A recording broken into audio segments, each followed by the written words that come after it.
அனைவருக்கும் வணக்கம். இதில் பார்த்தீங்கன்னா, இந்த pH அளவுகோல் அப்படிங்கிறது என்னன்னு சொல்லி பார்த்தரலாம். pH அளவுகோல் அப்படிங்கிறது என்னன்னு பார்த்தீங்கன்னா, ஒரு கரைசலினுடைய ஹைட்ரஜன் அயனி செறிவை அளக்கிறதுக்கு பயன்படுகின்ற ஒரு அளவீடு தான் pH அளவுகோல். அதாவது ஒரு கரைசலினுடைய ஹைட்ரஜன் அயனிக் செறிவை குறிக்கிறதுக்கான ஒரு அளவீடு தான் அப்படின்னு சொல்லி ஞாபகம் வச்சுக்கோங்க. அதை pH அப்படின்னு சொல்கிறாங்க. இதில் உள்ள P அப்படிங்கிறது பொட்டாஷ் அப்படிங்கிற ஜெர்மானிய சொல்ல குறிக்குது. அதனுடைய பொருள் என்ன அப்படின்னு பார்த்தீங்கன்னா, பீனா பவர் அப்படின்னு சொல்லி ஞாபகம் வச்சுக்கோங்க.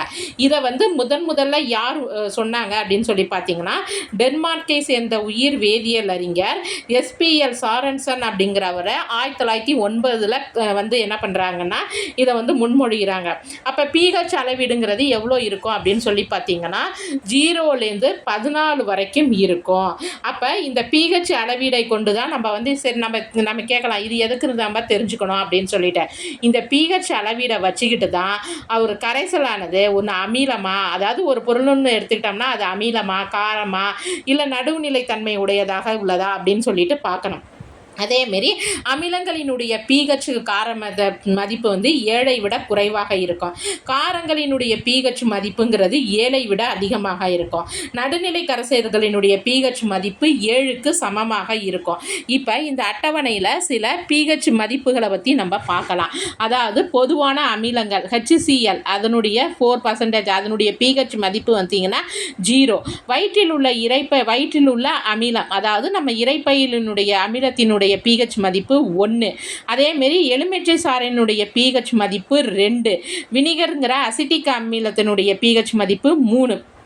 ஆரஞ்சு பழத்தினுடைய pH மதிப்பு 3.5.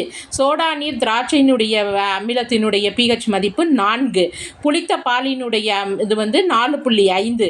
தூய பால் அப்படிங்கிறது பார்த்திங்கன்னா 5. மனிதனின் உமிழ்நீர் 6 to 8. தூய நீர் 7. தக்காளி சாறு 4.2. காஃபி 5.6. இது அதனுடைய pH மதிப்புகள். இது வரைக்கும் பார்த்ததெல்லாம் அமிலங்கள். அடுத்து பொதுவான காரங்கள், இரத்த பிளாஸ்மா, நம்ம இரத்த பிளாஸ்மா மனித இரத்தத்தினுடைய pH மதிப்புன்னு வச்சுக்கோங்க 7.4. முட்டையினுடைய வெள்ளைக்கரு 8. கடல் நீரினுடைய கார அளவு பார்த்திங்கன்னா pH மதிப்பு, கடல் நீரினுடைய pH மதிப்பு 8. சமையல் சோடாவினுடைய pH மதிப்பு 9. அமில நீக்கினுடைய pH மதிப்பு 10. அம்மோனியா நீர் 11. சுண்ணாம்பு நீர் 12.